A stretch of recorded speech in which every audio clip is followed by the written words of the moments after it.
Hello, hello. This is your host, Shraz Ahmed, ready to kick off another bite-sized episode of the Crypto Valley Association podcast. A special thank you to Bank for supporting this initiative as they pursue their mission to redefine finance for the new economy. Now let's discover together the growing trends of this fast-moving space and try to shed some light on the mysteries it contains. Today, we are joined by Omar Syed, co-founder and blockchain architect of Shardus, on a mission to create highly scalable distributed ledger technology. So let's dive straight in to uncover the hidden world of blockchain. Hello, Omar. How are you doing today? I'm doing great. Thanks for having me, Shraz. Oh, it's a pleasure. And how about we start things off today by hearing a little bit about how you first got into the whole blockchain world? Okay. So I was writing an economic paper back in 2011 related to sound money. I did a search on Google for DigiCash, which was a electronic money system back in the 1990s, and found out that that system never made it. But then I ran into Bitcoin and was immediately taken by what the technology was behind Bitcoin. And I read the white paper for Bitcoin, and having a background in computer engineering and master's in electrical engineering, and having worked in the IT space for several decades, I fully understood what was going on with that technology, and it just like blew me away. And I think I probably didn't sleep for about a week after reading that Bitcoin white paper. I was just searching all over the internet to figure out all I could about Bitcoin, and it was just amazing to me. So Wow. yeah, that was my first introduction to cryptocurrencies and blockchain. That's incredible. I'm sure that there are many listeners today thinking, wow, they wish they were you back then and found out about Bitcoin in 2011. That's quite incredible. I hope you held on to whatever you were able to buy back then. Well, actually, at that time, it was like very, very difficult to buy any Bitcoin because I think Mt. Gox exchange had just gotten started, but it wasn't even a year old. Oh. And I mean, the first thing we tried to do was try to mine it with my son's computer, and that didn't go over well. I mean, even at that time, the mining difficulty we thought was like astronomically too hard. But I mean, we mined for a week and it generated like 0.8 Bitcoin. But at the time, the price of Bitcoin was $4. So that was like, we're wasting time, trying to mine this. So yeah, we dropped that right away. But that was a good learning experience because it taught me the value of Bitcoin. And I realized that, hey, somebody else is having to spend some electricity and computer resources to actually generate these. These are not like created out of thin air, right? So no, it's very, very true, and it's wonderful to hear and see that you're still involved within this space after 10 years now, and that you are the co-founder of Shardus. Maybe you can tell us a little bit more about this initiative, this project, and maybe even potentially the origins of the name. Yeah, sure. So going back to like 2011, after discovering Bitcoin and understanding the technology behind it, I immediately was taken by the fact that this is really not going to scale if it really got popular. And I remember posting there's a bitcointalk.org website where everybody hung out and talked about Bitcoin back in the days. And the core developers of Bitcoin, their response was basically that, oh yeah, don't worry about it. Moore's law will, get us faster computers and more bandwidth and all that. And by the time Bitcoin gets popular, the computers will be faster too. And then, having a background and having built scalable systems for large companies, like Yahoo and Zynga, and built scalable systems, I could really see that this technology really isn't designed to be scalable, and it's going to face problems in the future. So I kind of bought that vertical scaling thing for a while, but then in 2015, the core developers started having issues where, they realized that, hey, Bitcoin is not scaling, it's getting very popular, and they need to do something about it. And so we started having those conferences on how to scale Bitcoin, right? And so that kind of, showed me that, there's definitely some work that needs to be done in this space. And so that, kind of led me to start thinking about how would I redesign, things if you were starting over so that it would be much more scalable. And that's kind of what eventually led to Shardus. And then, so like in 2016, I kind of left my consulting work that I was doing and then focused on designing Shardus, locked myself up in the library for a year and a half. And then in 2018, we started putting together a team and then starting to build a software for Shardus. And believe it or not, I thought I would be done in about a year and a half, but it's been a lot more detailed and intricate work than I ever imagined it to be initially. So, so we're getting close. So, and so the name Shardus also kind of refers to the way that our network works, where we're trying to use sharding technology in order to allow for scaling and achieve what's called linear scaling, where as you add each node to the network, you get additional transaction throughput and additional capacity that the network can hold and so forth. So the word Shardus is kind of a spin on the word sharding. Okay, interesting. I mean, and thank you for all of that backstory there. I mean, and interestingly enough, I mean, Shardus operates on a different, let's say, protocol, different proof of than the other, let's say, cryptocurrencies out there, such as Bitcoin, Ethereum, and many others. I mean, we've heard a lot recently about proof of work and even, let's say, the migrations to proof of stake. However, you're using something called proof of quorum. Would you like to tell us a little bit more about that? Yeah, definitely. So a lot of people don't recognize proof of quorum, but it's actually like some of the initial consensus algorithms were really, basically you can refer to them as proof of quorum. A more common word that might be used is classical consensus algorithms. So these were like originally developed like in the late 1990s, but basically it means that, you have a known set of nodes that are voting on something that they want to, agree on. And if you need to get at least, some threshold of nodes to agree on that before everybody says, okay, this is accepted. So that's just proof of quorum. And these were, developed. There's algorithms like Paxos and Raft and PBFT. So those are the original foundations for this. Okay, wonderful. Great. And I mean, do you oppose any of the other kind of like proof of work, proof of stake? I mean, do you believe they're viable as well, or? Well, so yeah, definitely. So those are really needed in a scenario where you have kind of an unbounded number of nodes in your network and you're not able to know what other nodes are participating in the consensus, right? So that's where you need proof of work and proof of stake. And, and that was Satoshi's biggest breakthrough, was being able to achieve consensus in a network where there's an unbounded number of nodes. Each node doesn't know anything about what other nodes are participating in that consensus, and you're still able to achieve consensus among all these nodes.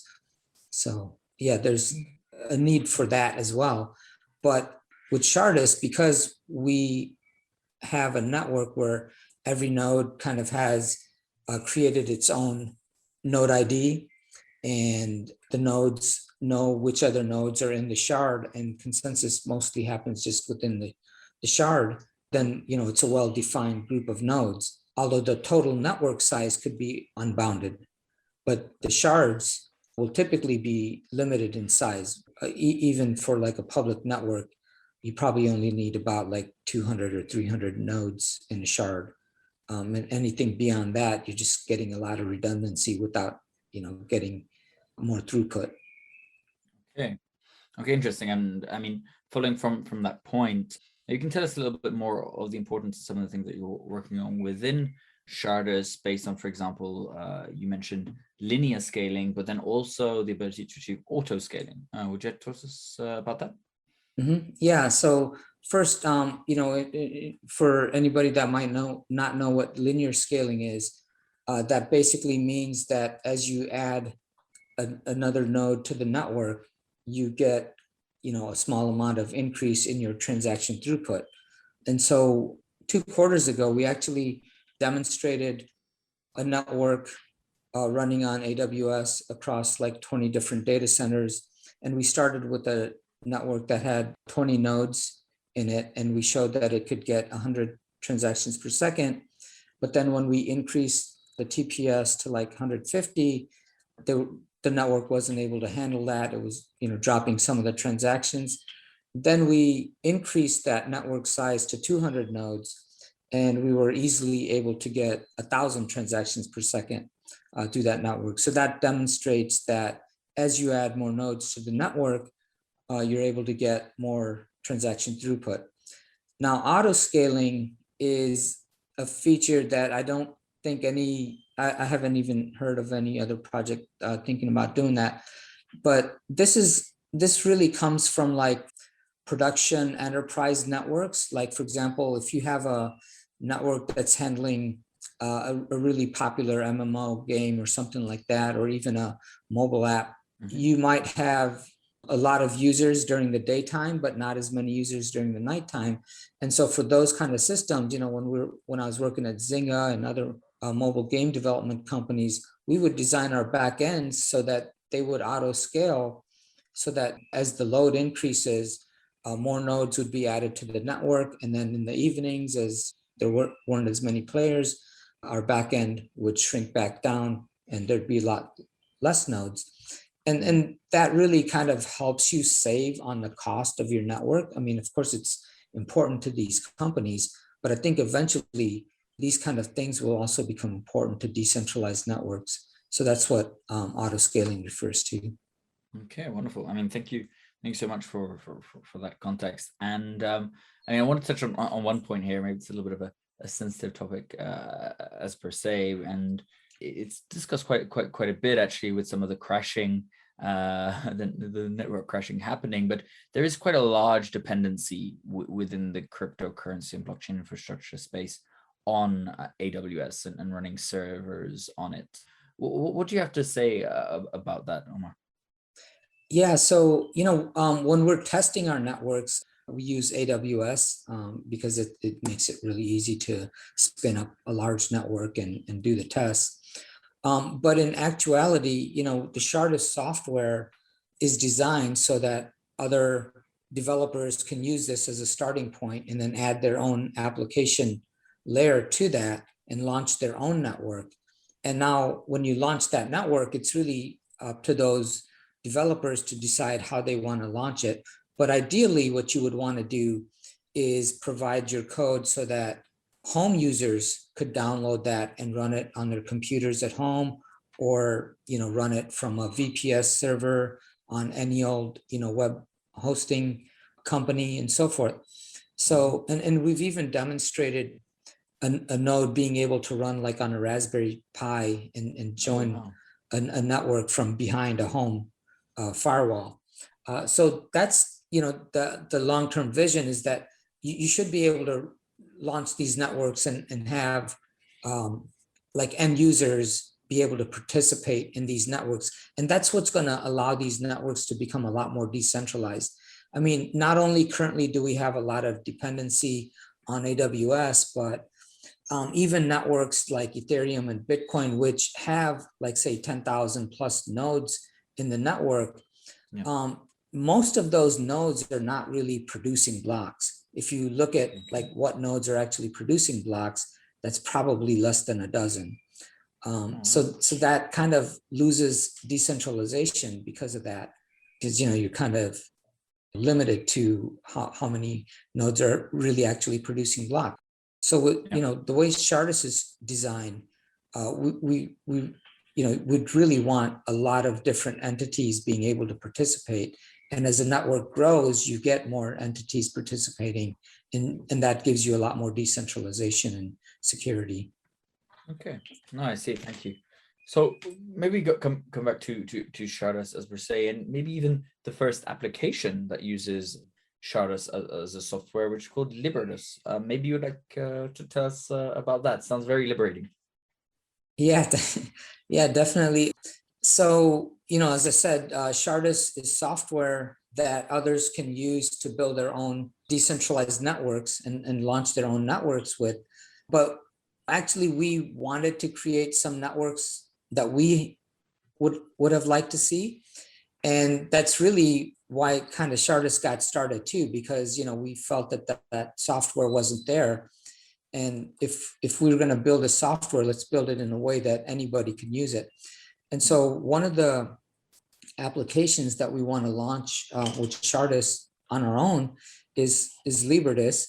And really it's just a simple coin that hopefully will be more stable than a lot of the other cryptocurrencies out there, but still, have some aspect of appreciation to it.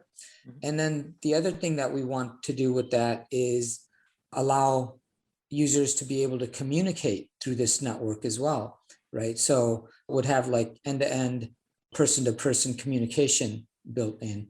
And right now, a lot of our communication software is things like WhatsApp and Telegram and so forth. And even though these companies say that it's end-to-end encrypted, you never know if there's a backdoor to it. And at the end of the day, it's just one central company that's handling all of that data. Ideally, it would be nice to have, this huge decentralized network with 10,000 nodes, handling that. And so there's no point of failure to that. Okay, wonderful. And you also have a Shardus token. I mean, the ULT. How about its utility? I mean, what utility does it have?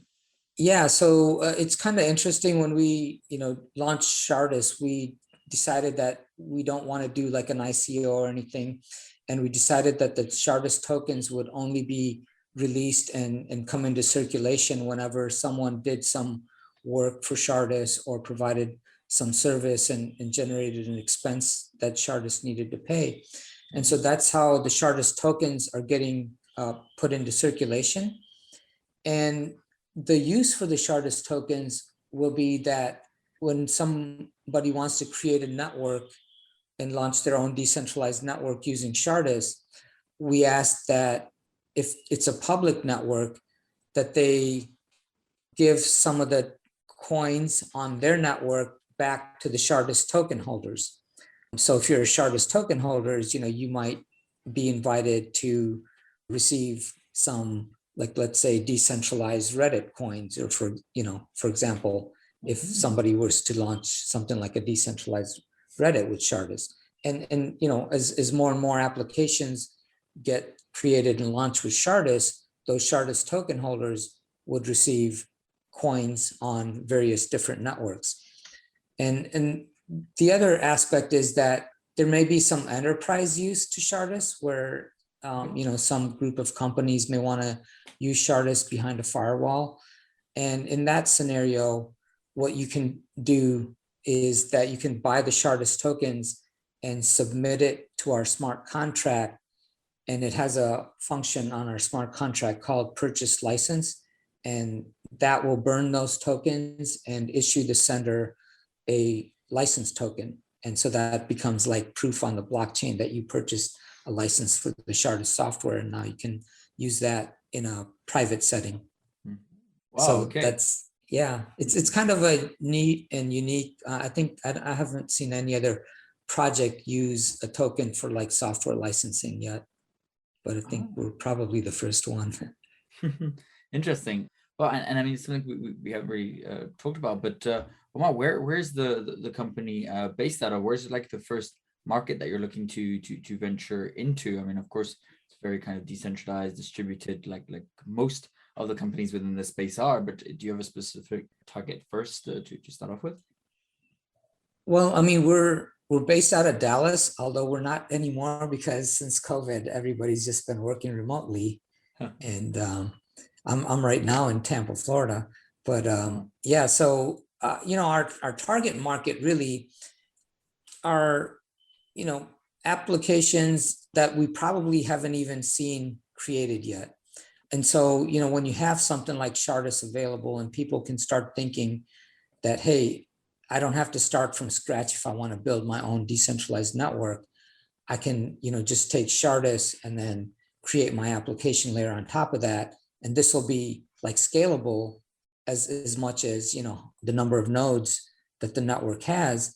That kind of starts to change people's way of thinking and even thinking of what's possible. And so some of the applications I think we haven't really even seen yet. We have seen some things like that, like if you remember, like Steemit, which was like a social network based around blogging and writing articles, but based on a blockchain, right? But that software underneath that was like really, really tightly coupled with that application. And so like nobody could really use that software to like say create a decentralized Reddit or something else from it, right? So that's where, with Shardus, we're kind of making the application layer very separate than the technology layer. And so with this kind of software available, there's a lot of projects that I think who would find, this useful for them to be able to launch large networks and networks that need a lot of throughput. Okay, wonderful. Well, great. I mean, truly actually inspiring as well. I mean, maybe we kind of goes off on maybe some more inspiring notes, hopefully, whereby you can tell us a little bit where you believe this space is heading, the blockchain space as a whole. Yeah, so I think we're in a really interesting time right now, and we're very, very early on, and I really feel that the whole blockchain space may take like another 20, 30 years to mature. And I really see it kind of evolving like how the database field did. Databases have been around since the 1970s, but even today, we still see like innovation in that space, right? Like about 10 years ago, we had NoSQL databases, and then we've had like graph databases and so forth.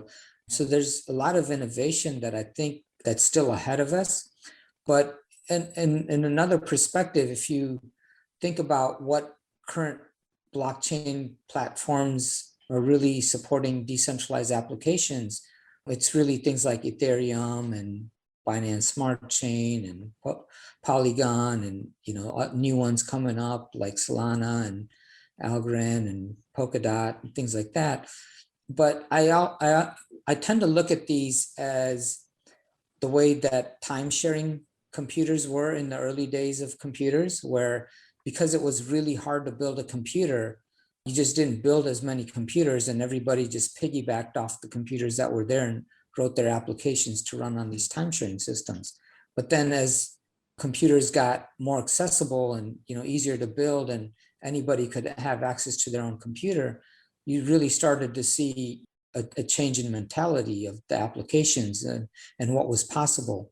And so I think that's what's going to happen in the blockchain space, where once software like Shardus is available and people see that, hey, you know what, I don't have to start from ground zero and build my whole decentralized network from scratch and think about how to do the peer-to-peer communications, how to do the consensus, how to keep all these nodes synchronized, and how to deal with nodes joining and leaving. All these things are taken care of for you.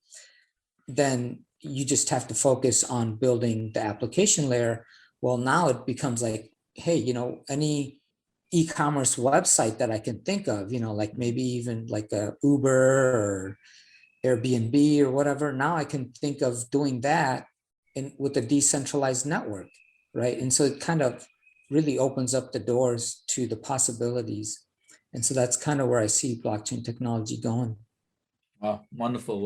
Well, thank you so much. Hopefully it doesn't take 20 to 30 years to mature. I'll definitely be too old by then to deal with the volatility, but it's a great vision. Thank you so much, and thank you for joining us today, Omar. I mean, do you have any final words for our listeners today?